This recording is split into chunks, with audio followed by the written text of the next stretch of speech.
Bago tayo magsimula ng araw mga bossing ko, kailangan magpausok po muna tayo mga bossing at magpatunog po tayo ng kampana mga bossing. Upang sa ganun ay maitaboy ang mga negatibong espiritu. Papasukin po natin ang swerte mga bossing, kagaya po nitong aking ginagawang ito. Habang ako pa mga bossing ko ay nag-wish ng paulit-ulit na maging matagumpay ang mga bossing at matupad lahat ang mga pinapangarap, maligtas saan man po tutungo.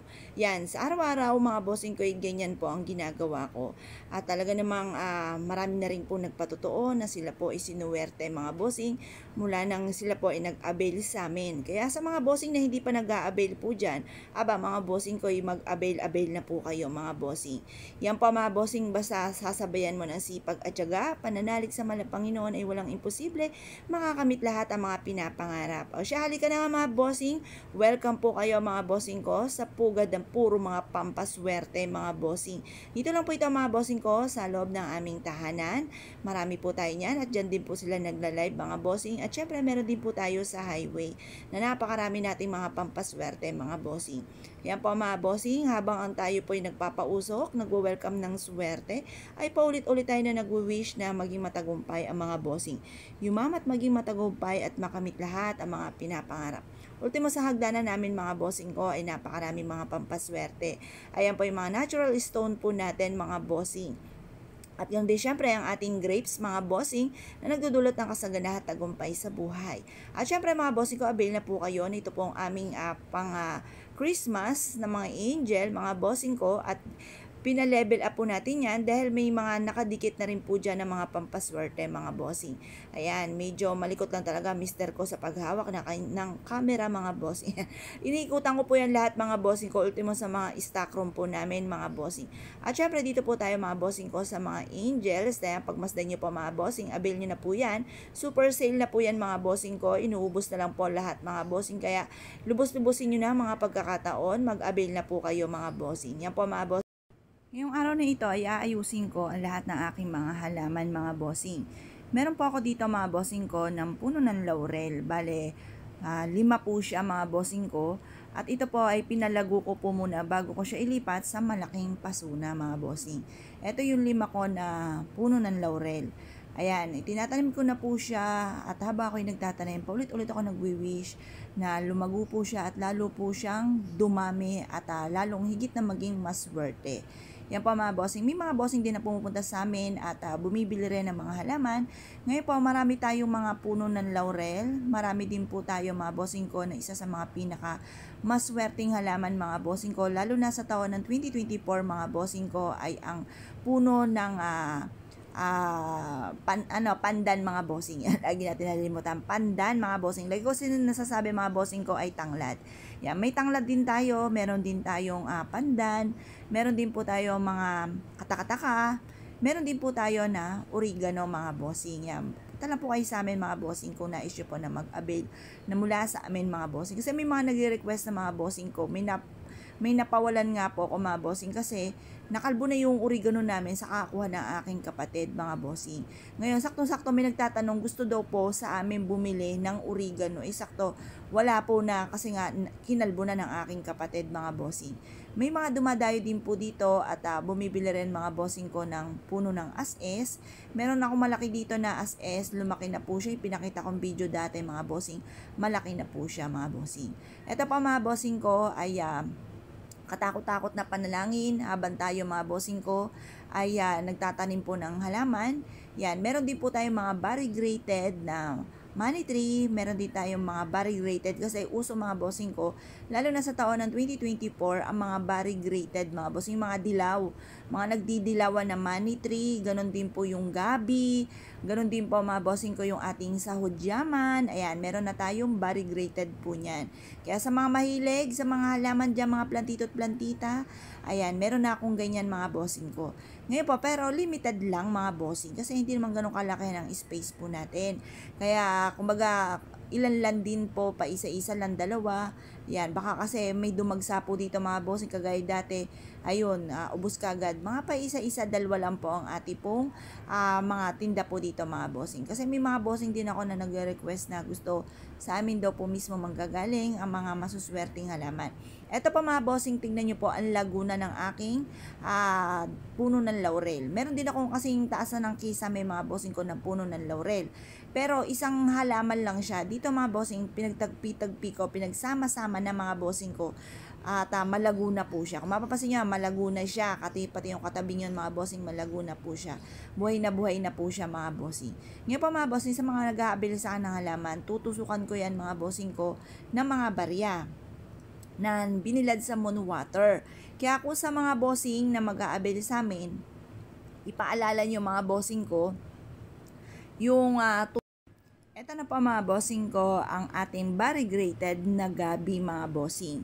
Ito ay maswerte mga bossing ko. Lalo na dahil ito ay variegated, nag-gold po siya or nagdidilaw mga bossing. Maswerte po ito na halaman mga bossing. Diba ito nga po ay nag-viral pa dahil sa isa sa mga sikat mga bossing ko na celebrities ay meron pong ganito mga bossing. Sabi sa akin nung pinagbilhan ko nga po nito, dati-dati daw po pumapalo pa ito sa 500,000 mga bossing. Mahal daw talaga itong variegated na gabi mga bossing ko. At yun nga po mga bossing ko, di ba pinakita nga po sa dati sana sila Jinky Pacquiao, yung mga mayayaman mga bossing ko na meron pong ganito.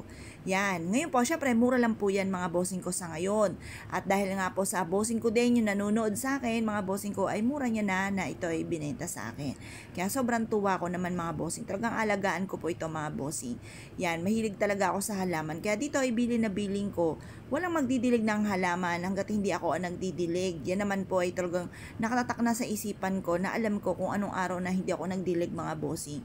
Bibilisan ko yung aking ginagawa para makapaglaan ako ng ilang oras mga bossing ko o ilang minuto sa pagdidilig ng mga halaman mga bossing. Kasi feeling ko kapag may ibang humawak, ano po siya, nalalanta mga bossing kahit lagi dinidilig. Yung bang may mainit yung kamay mga bossing, yung ganon. Kaya bilin na biling ko, walang kahit sino man sa amin dito mga bossing ko nagagalaw sa mga halaman. Ako lang ang bukod tangi po magdidilig at magtitrim sa mga halaman.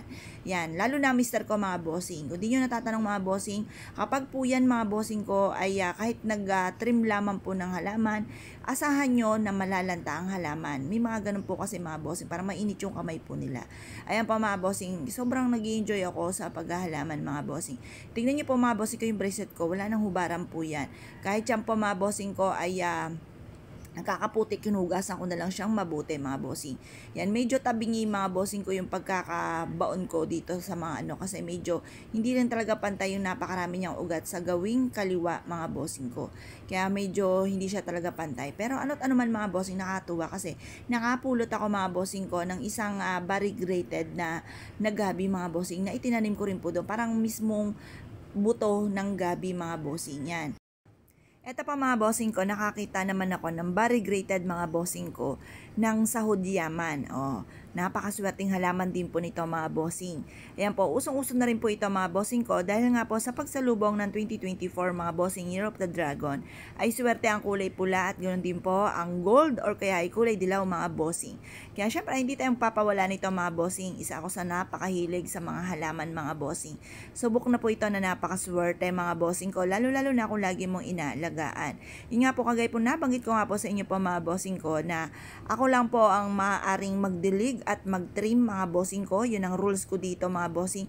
Kasi may mga halaman ako mga bossing ko na nalanta po siya kahit lagi siyang dinidiligan mga bossing. At dahil ako nga po ay na-busy at napansin ko na unahan ako madalas ng pagdidilig, ayun nga po napansin ko mga bossing ko na kahit lagi siya nadidiligan, ayun nga po ay namamatay po siya, nalalanta. Ngayon, kaya may rules po ako dito mga bossing ko dahil alam ko naman kung kailan ako talaga magdidilig. Nauunahan lang ako mga bossing ko na ako lang ang bukod tanging magdidilig ng mga halaman mga bossing. Yan po mga bossing, nagpatulong tayo kay Ron dahil hindi ko mahatak-hatak mga bossing. At yun nga po mga bossing ko ay nakakatakot kanina mga bossing ko nung ako'y nagtatanim. May lumabas na ahas tulog mga bossing ko na nasa ilalim ng paso. Kaya aware po kayo mga bossing. Buti na lamang po mga bossing ko ay hindi ako, minsan kasi paghabang ako'y naggaganyan, nagtatanim, kung saan ako nakatingin, buti na lamang po mga bossing ko at hindi ko nahawakan mga bossing ko at medyo malaki na po siya mga bossing. Yan, sabi ng mister ko ay uod, pero nang tinignan namin mga bossing ko ay iba kasi ang liksi. Ang uod naman hindi ganun ka liksi, napakaliksi mga bossing. Sabi na nga ba, yun ay aas tulog mga bossing. Ayan po mga bossing, habang ako po ay nagtatanim, kasi ganun po lagi ako kinakausap ko rin po yung mga halaman mga bossing. Baka sabihin po ninyo ay lukaret, ay hindi po. Sabi nga po nila para mas maging malusog, kailangan pa nga daw po ay bigyan ng sounds mga bossing ko ang mga halaman, kasi may mga buhay din po siya. Kaya sabi nila maglagay daw po ng sounds at naririnig ng mga halaman, magbibigay daw po ito ng maraming bulaklak or lalo daw po lulusog ang halaman. Ayun po ang sabi nga po nila mga bossing. Kasi mahilig ako sa mga ganyan, mga pampaswerte, mahilig ako sa mga halaman. Pag sinabing swerte, ay naku, ura-urada ko po itong ginagawa mga bossing. Basta pag ito naman pa mga bossing ko, ang isa sa mga espesyal na halaman po natin, ito ay ang olive plant mga bossing yan. Medyo may pagka-expensive po ito mga bossing. At ito po ay dahil sa ako nga po ay busy mga bossing ko, nasa maliit siyang paso, lumago na nga po siya, madami ng sibol, ayan may mahaba na mga bossing. Yan po mga bossing ko ay medyo matagal ko na siya na alaga mga bossing. Ngayon ko lang siya napalipat mga bossing sa malaking paso. Ito po mga bossing ko, ang isa sa mga pinakamaswerte rin na halaman na dapat meron tayo.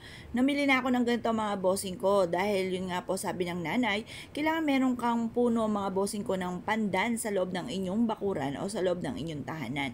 Dahil sabi po niya, meron siyang kaibigan dati nung maliliit pa po kami, na isa daw po to sa pinaniniwalaan na halaman ng kanyang kaibigan dahil ito ay talaga namang yumaman ng sobra mga bossing.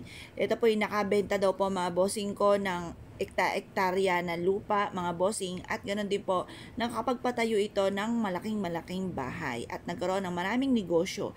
At isa sa mga pinaniniwalaan ng kanyang kaibigan mga bossing ko ay ito nga pong halaman na pandan mga bossing mula nang dumating sa buhay po nila. At syempre mga bossing, dahil ako po ay sira sa mga pampaswerte, mahilig sa mga pampaswerte, ay ura-urada na nagpunta po kami mga bossing ko sa halamanan. At ito po ay bumili ako, halos lahat na nga po ay binili ko mga bossing ko. Dahil ito nga po mga bossing ko ay binigay din na po na mura. At ito po ang ginawa po namin, sabi ng nanay sa akin, putulin po natin at ibukod natin yung mga puno ng pandan na may ugat na. Tapos bukod natin yung mismong ugat na para mas mabilis silang dumami mga. Eto na pa mga bossing ko, nakakadalawang paso na po ako mga bossing ko. Talagang kinakarir ko to, sabi nga ng kapatid ko, oh ba't ang dami mong ganyan? Hindi siguro natitimbre sa kanya ng nanay na napakaswerte ng halaman mga bossing ko ng pandan. Meron kaming ganito dati mga bossing. Kumbaga, hindi pa po ako mga bossing ko na talagang pumapalo mga bossing ko sa YouTube.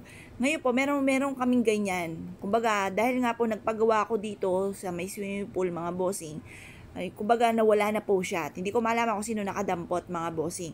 Hanggang sa nawala na siya sa isipan ko mga bossing, pero alam ko swerte nga po ito. Dahil meron kaming ganito dati mga bossing ko, yun nga po sinuwerte mga bossing. Kaya lang nawala po siya mga bossing ko dahil hindi ko rin po alam kung sino po dumampot po nito mga bossing. Pero syempre, ano man po mga bossing ko, ay bumili na lang po ako mga bossing ko ng mga malalaking pandan mga bossing ko na halaman. Ito nga po mga bossing, sa totoo wala talaga nagtitinda nito mga bossing. Buti na lamang kasi halos lahat po mga bossing ko sa may Kalamba ay sinuyod po namin ang mga halamanan po doon. Walang nagtitinda mga bossing. Parang damo na lang po siya mga bossing. Pero syempre hindi naman namin siya pwedeng kunin mga bossing ko. Parang tambak-tambak doon sa isang halamanan. Pero halamanan pa rin po siya na nanonood nga sa akin mga bossing ko na nakpunta na pala sa amin dito mga bossing ko. Ayun nga po mga bossing, nahiya naman akong tawaran. Ayan. Kumbaga sa isang plastic mga bossing ko ay parang ang bigay po sa amin ay 60 pesos mga bossing. Yung pa mga bossing. Tapos ngayon, binili ko na siya halos lahat, pero nagtira po sila ng paras daw sa kanila kasi nga po parang napabayaan nga po yung kanilang anong yun. Siguro doon nila na-realize na swerte po ito at kailangan nilang alagaan. Ayan. Ngayon pa mga bossing, ay di ura-urada po mga bossing ko, binili ko na po yon mga bossing ko. Parang nasa 10 pieces din po mga bossing ko na plastic na kumbaga sinaid na po mga bossing ko, sinaid ko na siya kasi ako nga po ay mahilig sa mga pampaswerte. Yan, pinagkumpul-kumpul ko na po yan mga bossing ko at nakadalawang pasurin po ako mga bossing. At ito pa mga bossing ko, nung nakita ng kapatid ko ay talaga namang na-amaze at ang dami daw po mga bossing ko ng puno ng pandan. At syempre mga bossing ko, niribunan ko po ito para hindi po siya hapay-hapay kasi bagong tanim. Niribunan ko po siya ng kulay pula mga bossing. At syempre, tutusukan ko rin po ito ng mga barya dyan mga bossing ko sa mismong baba mga bossing. At ganoon din po mga bossing ko, yun nga po yung aming nasa harapan namin ng aming tahanan, ay papalitan ko po yung kawayan ay pagsasama-samahin ko at tataniman ko rin po ng ganito. Kumbaga hindi pa ito tapos mga bossing ko. Tapos yung mismong ugat po nito ay itinanim ko na rin po mga bossing ko. Nakasampu naman po akong paso mga bossing. At talaga namang nakakatuwa at nakataba ng puso, lalo-lalo na kung mahilig ka sa mga pampaswerte. Kayo po ba isa sa mga mahilig sa mga pampaswerte? Kapag mahilig ka sa mga pampaswerte, gawin niyo po ito na mula sa inyong pong puso at maging masaya ka kung ano man po yung mga kasalukuyang pinaggagawa po ninyo mga bossing para mas maging magaan ang swerte. Kasi kung ikaw po ay nape-pressure sa mga kaganapan mga bossing ko ng buhay po ninyo, maiinip ka talaga mga bossing ko. Basta kalmado ka lamang, enjoy mo lamang sa yung mga ginagawa nyo po ngayon mga bossing. Kagaya ko po mga bossing yan, kagaya po niyan, tatanim po tayo mga bossing. Ngayon po, syempre, hindi tayo kailangang mag-antabay kung kailan ito magbibigay ng blessing. Basta kayod lamang po mga bossing ko. Habang ang ating pong mga puno, mga bossing ko na mga masuswerte dahil hindi ako nagtatanim ng mga basta-bastang halaman mga bossing ko nang walang ibig sabihin. Ayan po mga bossing. Kaya kumbaga kalmado ka lamang, alagaan nyo lang po sila at bibiglain ka na lang po na bukod sa inyo pong sipag at tiyaga, ibibiglain ka na lang mga blessing na darating sa inyo. Yan po mga bossing ko, kaya kumbaga ako po yung nag-voice over dito mga bossing dahil habang